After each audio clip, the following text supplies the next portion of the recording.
Hi hello. இது எங்கள் வீட்டு பூஜை ரூம் க்ளீனிங்க. எங்கள் வீட்டில் குட்டி குட்டி சிலைகள்லாம் சீயக்காய் பொடி போட்டு ஒரு சின்ன பவுலில் ஊற வச்சிட்டேங்க.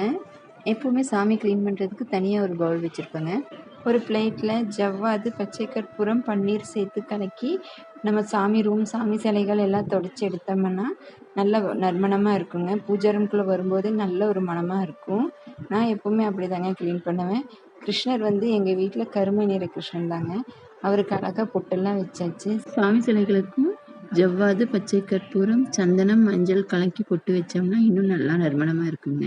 பித்தளை பாத்திரம் வாஷ் பண்ணுறதுக்கு நான் எப்போவுமே புளி தண்ணியில் ஒரு 1/2 hour ஊற வச்சுட்டு அதுக்கப்புறம் சீயக்காய் பொடியும் புளி தண்ணியும் போட்டு கழுவி எடுத்தோம்னா நல்லா க்ளீனாக புதிய பாத்திரம் மாதிரி இருக்குங்க.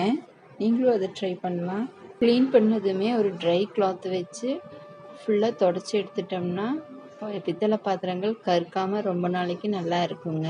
எங்கிட்ட 2 பாக்ஸ் இருந்ததுங்க. அந்த 2 பாக்ஸை ஒட்டி கலர் பேப்பரெல்லாம் ஒட்டி 2 ஸ்டெப் மாதிரி பண்ணி சின்ன சின்ன சாமிகளெல்லாம் அதில் வச்சனால எனக்கு பூஜை ரூம் இன்னும் கொஞ்சம் ஸ்பேஸ் கிடச்சிதுங்க.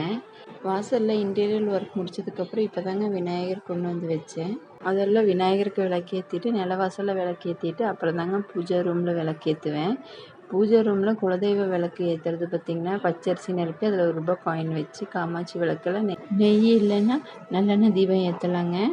நம்ம விளக்கு ஏற்றினதுக்கு பிறகு நம்ம வீட்டுக்கு எந்த சுமங்கலி வந்தாலும் அவங்களுக்கு தண்ணீரும் மஞ்சள் குங்குமம் கொடுக்கணுங்க.